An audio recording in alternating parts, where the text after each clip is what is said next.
구원 경영 9번째 시간에 주시는 하나님 말씀은 구약 성경 중에 출애굽기 6장 1절에서 9절의 말씀입니다. 구약 성경 89면이 되겠습니다. 구약 성경 89면 출애굽기 6장 1절에서 9절의 말씀 봉독할 때 살아계신 하나님의 음성을 들으실 수 있기를 바랍니다. 여호와께서 모세에게 이르시되 이제 내가 바로에게 하는 일을 네가 보리라. 강한 손으로 말미암아 바로가 그들을 보내리라. 강한 손으로 말미암아 바로가 그들을 그의 땅에서 쫓아내리라. 하나님이 모세에게 말씀하여 이르시되 나는 여호와이니라. 내가 아브라함과 이삭과 야곱에게 전능의 하나님으로 나타났으나 나의 이름을 여호와로는 그들에게 알리지 아니하였고 가나안 땅 곧 그들이 거류하는 땅을 그들에게 주기로 그들과 언약하였더니 이제 애굽 사람이 종으로 삼은 이스라엘 자손의 신음소리를 내가 듣고 나의 언약을 기억하노라. 그러므로 이스라엘 자손에게 말하기를 나는 여호와라. 내가 애굽 사람의 무거운 짐 밑에서 너희를 빼내며 그들의 노역에서 너희를 건지며 편팔과 여러 큰 심판들로서 너희를 속량하여 너희를 내 백성으로 삼고 나는 너희의 하나님이 되리니 나는 애굽 사람의 무거운 짐 밑에서 너희를 빼낸 너희 하나님 여호와인 줄 너희가 알지라. 내가 아브라함과 이삭과 야곱에게 주기로 맹세한 땅으로 너희를 인도하고 그 땅을 너희에게 주어 기업을 삼게 하리라. 나는 여호와라 하셨다 하라.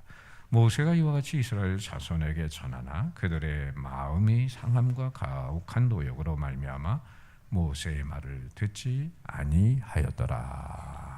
아멘. 오늘 우리들이 살아가는 삶의 여건은 과거에 비해서 참 많이 좋아졌습니다. 경제도 지위도 지식도 명성도 능력도 많이 커가고 있습니다. 그런데 비해 인격과 도덕성, 이 내적인 존재가 여전히 미숙아로 남아있다면 사회에 큰 문제가 됩니다. 마치 어린아이에게 자동차 운전을 맡기는 것 같고 만취한 사람에게 총을 주는 것과 같고 어린아이에게 고액권을 맡기는 것 같은 그런 일이 됩니다. 얼마나 위험합니까?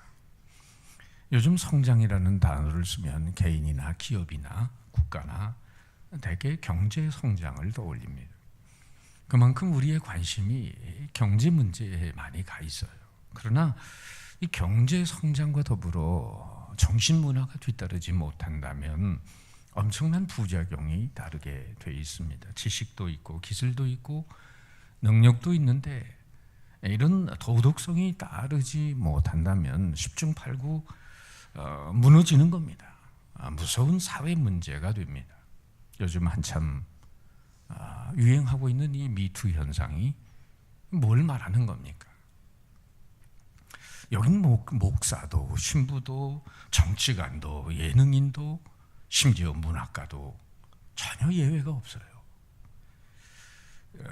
인류 역사를 보면 과거에 찬란했던 그 문명들이 다 사라졌습니다. 왜 무너졌을까요?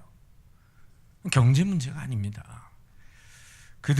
바벨론, 로마, 헬라, 중국, 인도 문명, 그 찬란했던 문명이 무너진 것은 경제 문제가 아니에요. 가난하고 먹고 살기 어려워서가 아니면 이 도덕의 타락이 주범입니다. 소돔과 고모라가 망한 주된 이유가 뭡니까? 그게 바로 성적 타락 아닙니까? 여러분, 도덕과 윤리가 무너진 경제 성장의 말로는 소돔과 고모라의 운명이 되고 마는 것입니다. 말초신경을 자작하는 이 성도덕의 타락으로 결국은 무너지는 세상이 돼요. 자, 그러면 오늘날 우리는 어떻게 우리의 도덕과 양심을 지킬 수 있다고 생각하십니까? 학교에서 배운 도덕이나 윤리 과목을 가지고 나의 도덕성을 지킬 수 있을까요? 세상에 각종 부정부패가 만연하고 있는 건 우리가 초등학교를 잘못 나와서 그런가요? 학교에서 그 윤리 시간에 우리가 졸아서 그런가요? 인간의 도덕과 윤리는 우리 양심으로 못 지킵니다. 바른 마음 가져보지만은 이내 세상의 유혹이 너무 커서 그만 한순간에 넘어지는 인생이 돼요. 대학을 나오고 대학원을 나오고 박사 학위를 따도 여러분 아무 소용없어요. 뛰어난 리더십을 가지고 정치력을 발휘해도 이 속이 썩어서 문드러지면은 정말 한순간에 자빠지는 인생이 되고 마는 것입니다. 세상 지식이 온전한 인간을 만드는 게 아닙니다. 사람은 지식의 성장만이 아니라 정신의 성장, 인격의 성장, 지혜의 성장, 가치관의 성장, 성품의 성장이 있어야 합니다. 인격과 가치관, 영적 생명, 속 사람이 더불어 자라지 않으면 인간은 나이가 들어도 세상 풍조에 밀려 자빠지는 어린아이와 같아요. 유치한 인생을 살아갈 수밖에 없는 것입니다. 우리 자녀들이 육체적으로도 자라지 않는다면 그 부모에게 대단한 걱정거리인 것처럼 우리 신앙인들이 인격적으로 영적으로 자라지 않으면, 성장하지 않으면 그때부터 퇴보하고 죽음의 길을 걷기 시작하는 겁니다. 세월의 흐름 속에서 겉사람은 어차피 우리는 낡아지게 돼 있어요. 그러나 우리의 속사람은 날로 새로워질 수 있습니다. 사도 바울은 고린도후서 4장에서 우리의 겉사람은 후패해도 우리의 속은 날로 새로워지는도다. 성장이 멈추지 않는 한 정신적 성장, 영적 성장에는 한계가 없습니다. 신앙인은 모름지기 예수 믿고 구원받아 하나님의 자녀가 되죠. 그런데 나이가 몇이든 간에 처음 예수님을 믿으면 영적인 갓 태어난 아기가 되는 것입니다. 때문에 세상에 아무리 연륜이 있어도 그 믿음은 나날이 자라가야만 합니다. 말씀드린 바 있지만 공자가 쓴 논어에 보면 참 눈여겨볼 말씀이 있어요. 학문이 여역수행자면 부진축되니라. 이 공부하는 것은 거슬러 흘러내리는 물을 거슬러 올라가는 배와 같으니 부진, 앞으로 나아가지 않으면 즉시 퇴보하느니라. 신앙 성장에 그대로 적용이 될 수 있는 그런 교훈입니다. 우리 신앙생활도 끊임없이 믿음의 노를 짓고 자기의 성장을 위해서 노력하지 않으면 그 성장이 멈추어져 있는 게 아니라 부진즉퇴, 앞으로 나가지 않으면 저 밑바닥에 가 있는 바로 그런 거예요. 따라서 우리는 은혜 안에서 거룩한 영적 성장을 우리의 삶의 지구한 목표로 삼아야 합니다. 그래서 사도 바울은 에베소서 4장 15절에 이런 권면을 합니다. 범사에 그에게까지 자랄지라. 그는 바로 예수님이에요. 범사에 예수님에게까지 자랄지라. 그런데 여러분, 오늘날 교회 안에는 최소한의 그리스도인들이 많습니다. 소위 영어로 말하면 미니멈 크리스천. 딱 수위와 한계를 정해놓고 그 이상 안 들어가는 교회, 그 이상 믿음의 세계에 안 들어갈 거야. 그리고 아이러니컬한 것은 그럼에도 불구하고 천국은 넉넉하게 들어가기를 원한다는 거예요. 아니, 여기에도 경제 원칙이 적용되고 있나요? 최소의 비용을 통하여 최대의 효과를 내려고 하십니까? 자신의 믿음의 진보와 성장을 위한 거룩한 투자가 없이 성숙한 그리스도인이 될 수 없습니다. 능력 있는 그리스도인이 될 수 없어요. 세상을 변화시키는 그리스도인이 될 수 없습니다. 우리는 그리스도의 장성한 분량에 이르기까지, 그리스도의 인격으로, 그리스도의 형남 성상으로 충만해지기까지 최대한의 크리스찬이 되어야 됩니다. 그걸 영어로 맥시멈 크리스찬. 따라합시다. 맥시멈 크리스찬. 여러분, 미니멈 크리스찬 되지 말고 맥시멈 크리스찬 되시기를 축원합니다. 사도 바울은 문제가 많은 고린도 교회 별명이 고리 아픈 교회거든요. 그 고린도 교회를 향한 권면의 말씀을 이렇게 하고 있어요. 같이 한번 읽어보죠. 시작. 내가 어렸을 때는 말하는 것이 어린아이 같고 깨닫는 것이 어린아이 같고 생각하는 것이 어린아이 같다가 장성한 사람이 되어서는 어린아이를 버렸노라. 예수님 처음 믿을 때는 신앙의 기초반을 겪게 되는데, 그러나 믿음 생활에 점점 성숙해지다 보면 나중에는 어린아이를 버리고 바로 그리스도의 장성한 분량에 이르는 성숙반의 신자가 되는 거다. 이런 권면을 하는 거죠. 오늘 우리가 읽은 출애굽기 6장 본문에는 이스라엘 백성들을 향한 하나님의 기대가 자신의 이름의 변화를 통해 계시해 주고 있습니다. 2절 3절의 말씀 보세요. 하나님이 모세에게 말씀하여 이르시되 나는 여호와니라. 내가 아브라함과 이삭과 야곱에게 전능의 하나님으로 나타났으나 나의 이름을 여호와로는 그들에게 알리지 아니하였다.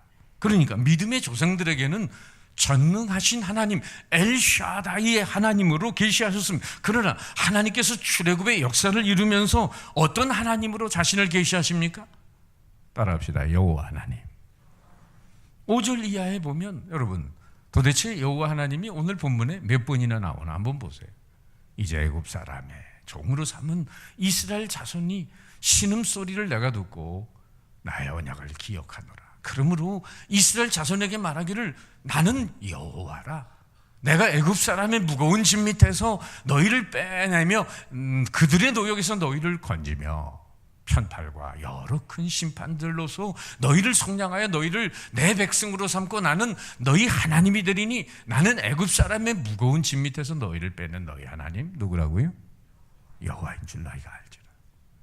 오늘 1절부터 9절 사이에 무려 하나님 자신을 여호와라고 6번이나 계시하고 계세요. 1절, 2절, 6절, 7절, 8절. 그러니까 출애굽 이전의 하나님과 출애굽 이후의 하나님이 다릅니다. 말하자면 구원 이전의 하나님과 구원 이후의 하나님의 개념도 다릅니다. 그러니까 하나님께서 신앙의 기초반에서 만난 하나님은 어떤 하나님? 전능하신 하나님이세요. 마치 여러분 어린아이에게는 아버지가 어떤 존재입니까? 저도 어려서 자랄 때는 정말 아버지가 하나님 같은 존재로 여겨졌어요. 야, 아버지에게 달라고 그러면 다 해주시는구나. 정말 아버지는 능력이 한이 없으시다. 아버지는 내 요구를 들어주고 계신다. 아버지는 절대적인 능력을 가지고 있다. 그렇게 아이들에게 비춰지잖아요. 그것이 바로 믿음의 조상 아브라함, 이삭, 야곱에게 비춰진 하나님의 모습이었어요. 특별히 믿음의 조상 아브라함은 하나님을 어떻게 경험합니까? 그는 불가능을 가능케 하시는 전능하신 하나님이셨어요. 99세에 하나님이 다시 나타나서 아브라함에게 이런 말씀을 하시죠. 아브라함, 99세 때 여호와께서 아브라함에게 나타나서 그에게 이르시되 나는 어떤 하나님? 전능한 하나님이다. 넌 내 앞에서 행하여 완전하라. 이미 일찍이 75세 때 하나님이 아브라함을 부르셨고 약속의 자식을 주겠다고 했는데도 사실 중간에 좀 새길로 빠졌습니다. 그러니까 99세 된 아브라함에게 다시 나타나셔서 나는 전능한 하나님이라. 넌 내 앞에서 완전하라. 이렇게 말씀하신 것은 넌 더 이상 바로 인간적인 방법대로 살면서 휘청거리는 인생이 되지 말라. 불가능을 가능케 하시는 전능하신 하나님을 온전히 신뢰하고 나가면 네 인생의 가장 큰 백그라운드가 되어주신다. 약속하신 말씀이었어요. 마침내 하나님은 90세 된 사라에게 나타나서 이삭이 태어나게 하셨어요. 믿음의 조상 아브라함에게 계시하신 그 하나님은 바로 전능하신 하나님이었어요. 그런데 이 출애굽의 과정을 통해서 400년이 지난 뒤에 하나님은 모세에게 자신의 이름을 여호와 하나님으로 계시하시며 출애굽 초기에 물론 하나님은 이스라엘 백성들에게도 전능하신 하나님으로 나타나십니다. 엘샤다이 하나님, 애굽에서 고통받는 이스라엘 백성들의 신음소리를 들으심, 그리고 10가지 재앙을 퍼부으면서 애굽의 우상들을 무력화시키심, 그리고 홍해바다를 가르시고 출애굽의 역사를 이루시는 초자연적을 이적을 행하시며 고통받는 이스라엘 백성을 빼내시는 사랑의 하나님, 은혜의 하나님, 일방적으로 허물이 많고 부족해도 무조건적인 은혜와 사랑을 베푸시는 그 하나님은 바로 전능하신 하나님이셨습니다. 그러나 문설주에 양의 피를 바르고 이제 장자 재앙을 면하는 이 유월절을 거치면서 영적인 출애굽 구원의 은총을 경험한 이스라엘 백성들이 만나는 하나님은 바로 우리의 믿음과 응답을 요구하시는 여호와 하나님이셨습니다. 출애굽기 12장 유월절의 사건을 기점으로 해서 이스라엘 백성들은 새신자반 기초반에서 성숙반으로 변화를 갖게 되는 거죠. 이때 만나는 하나님은 사랑의 하나님에 대비되는 차원에서 공의의 하나님, 은혜의 하나님에 대비되는 차원에서 진리의 하나님, 그리고 또 무일방적으로 사랑을 베푸시는 아가페의 하나님에 대비해서 질투하시는 하나님으로 백성들에게 다가오세요. 도표를 만든 걸 한번 들여다보세요. 1장부터 11장까지는 엘샤다이 하나님, 이때는 백성들이 처음 하나님을 만나는 때라 기초반이에요. 사랑의 하나님, 은혜의 하나님, 아가페 하나님. 바로 이 성숙반에서는 공의의 하나님, 진리의 하나님, 질투하는 하나님을 만나게 돼. 무조건적인 은혜에서 조건적인 은혜로, 그리고 일방적 관계에서 쌍호적인 그런 책임적 관계로 족장 아브라함, 이삭, 야곱에게 계시했던 하나님, 이제 이스라엘 공동체에 계시하시는 여호와 하나님, 그리고 편무 언약, 일방적인 언약이지만 바로 성숙반에서는 쌍무 언약, 쌍방 간의 그런 언약이 돼요. 그 뒤를 또 보시면 역시 출애굽기 1장에서 11장 사이에는 먼저 하나님이 이스라엘에 다가오시면서 사람들에게 초점을 맞추십니다. 그때 만나는 하나님, 엘샤다이 전능하신 하나님. 근데 12장을 이후로 넘어가면서 바로 사람이 이제 하나님의 기준에 초점을 맞추고 살아가는 응답적 관계의 성숙반으로 변하게 되는 거고, 그때 만나는 하나님은 어떤 하나님? 여호와 하나님. 여러분, 어려서 우리가 늘상 부모님 도움 받고 살잖아요. 시집장가 가기 전까지 우리는 부모의 도움을 받고 살 수밖에 없습니다. 그러나 장성한 뒤에는 훗날 우리가 어떻게 사는 것이 자식된 도리가 됩니까?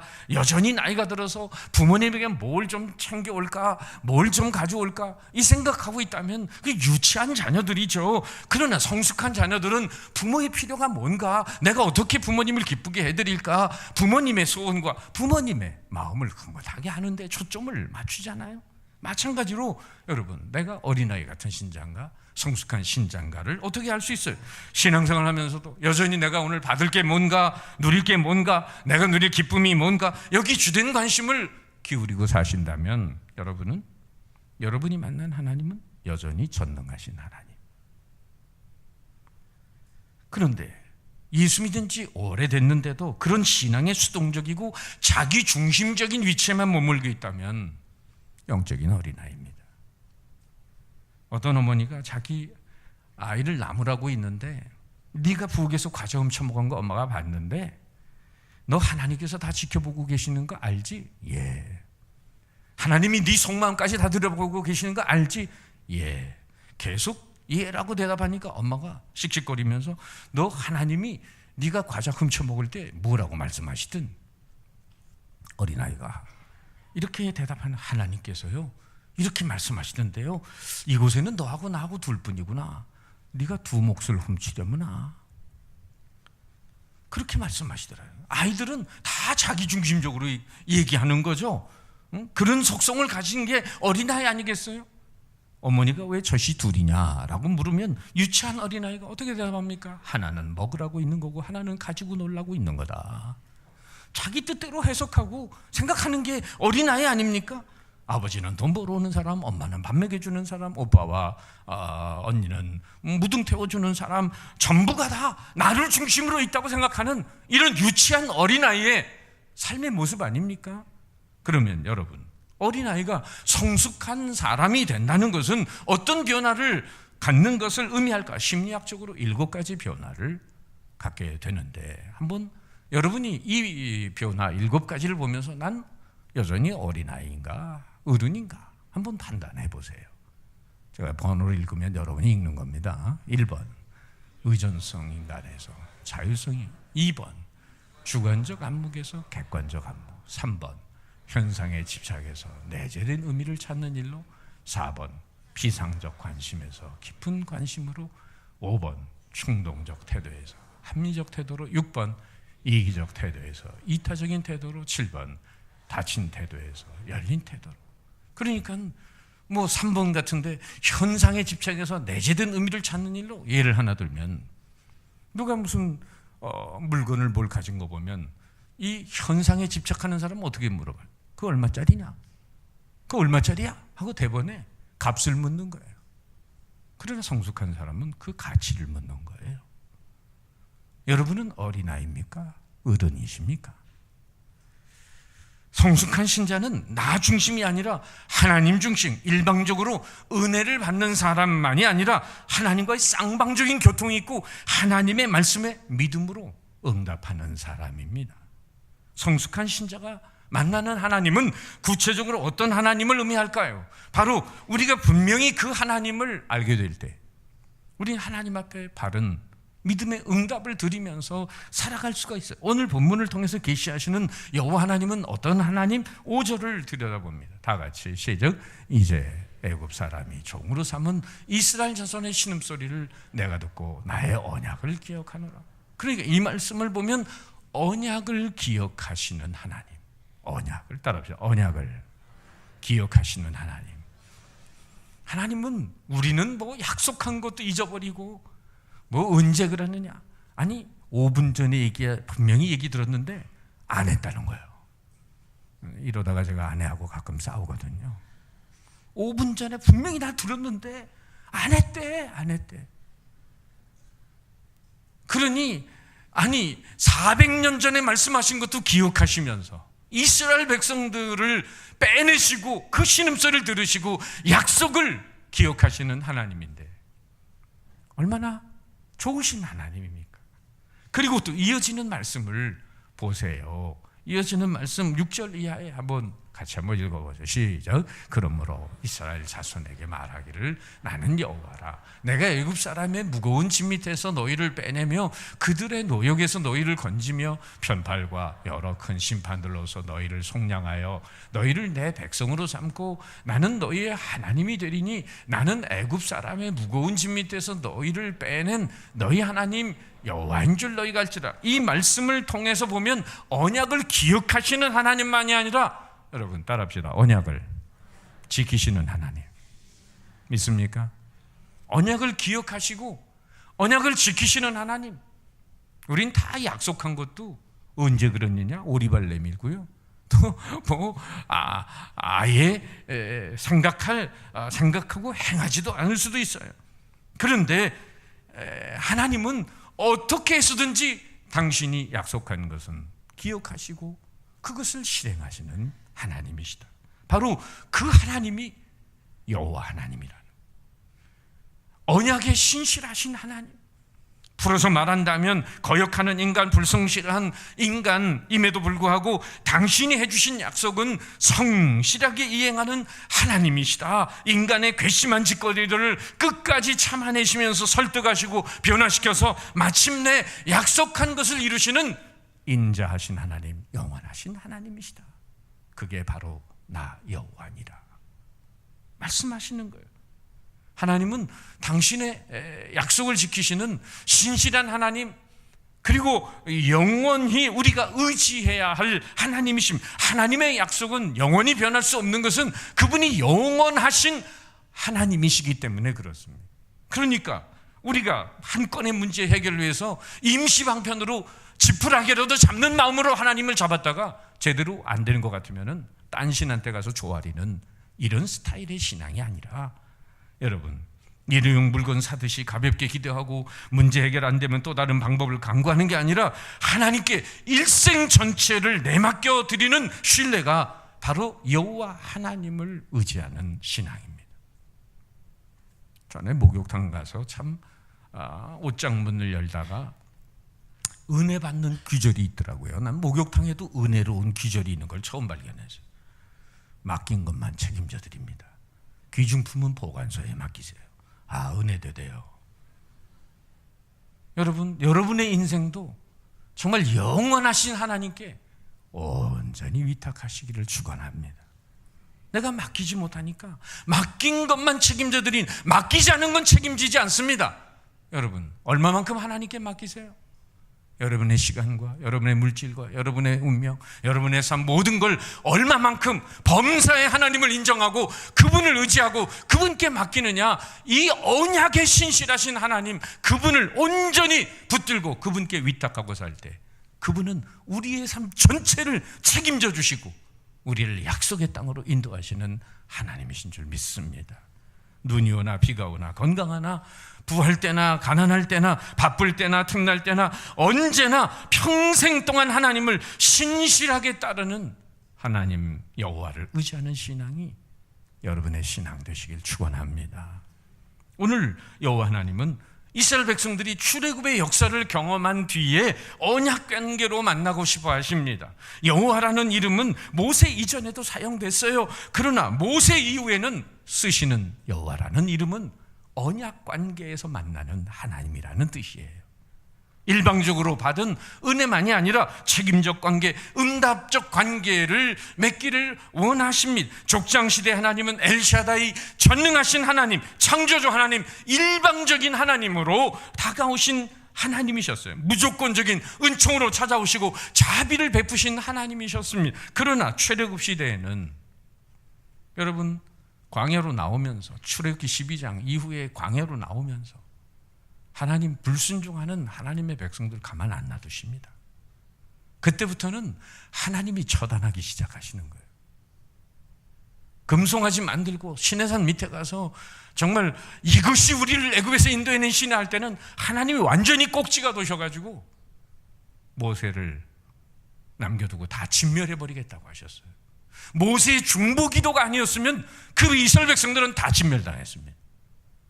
네, 이름을 생명책에서 지워달라. 저 백성을 면하시려면 내 이름을 생명책에서 지워달라고 할 정도로 목숨 걸고 지도자가 하나님의 궁유를 구할 때 하나님이 인자를 베푸시는 거예요. 인격의 하나님, 언약의 신실하신 하나님, 그 모세가 하나님의 언약을 떠올리면서 하나님 이렇게 약속하신 하나님 아닙니까? 하나님은 그냥 꼭지가 도셨다가 약속을 딱 떠올리는 순간 하나님이 손가락을 딱 2개를 내미시는, 졌다. 그러고서는 하나님이 그래 다시 시작하자.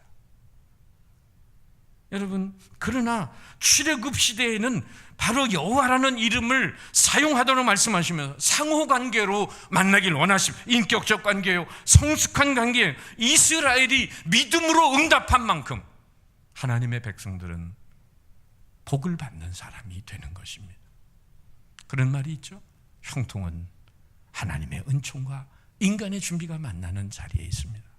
참 귀중한 고백이라 한번 따라합시다. 형통은 하나님의 은총과 인간의 준비가 만나는 자리에 있습니다.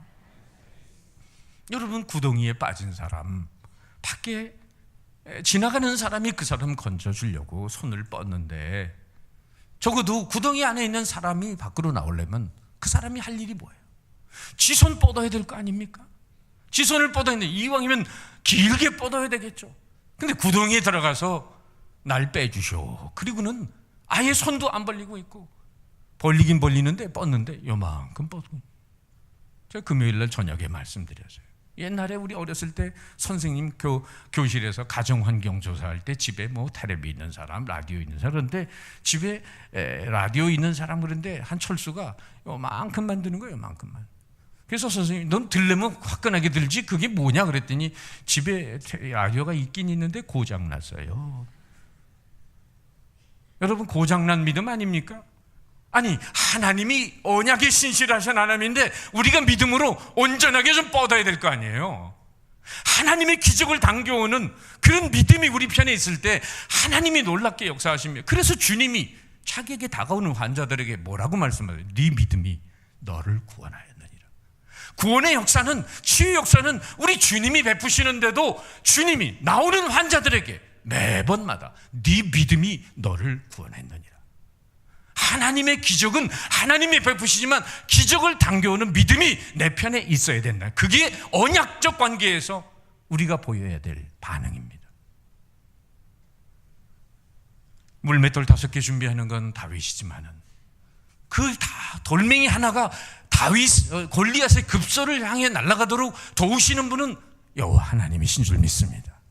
가나의 혼인잔치에서 항아리 물을 채워라, 갖다 줘라 명령하실 때 그 순종하는 하인들의 수고가 있지만은, 그러나 물을 포도주로 변화시키는 것은 주님이 하시는 일이십니다.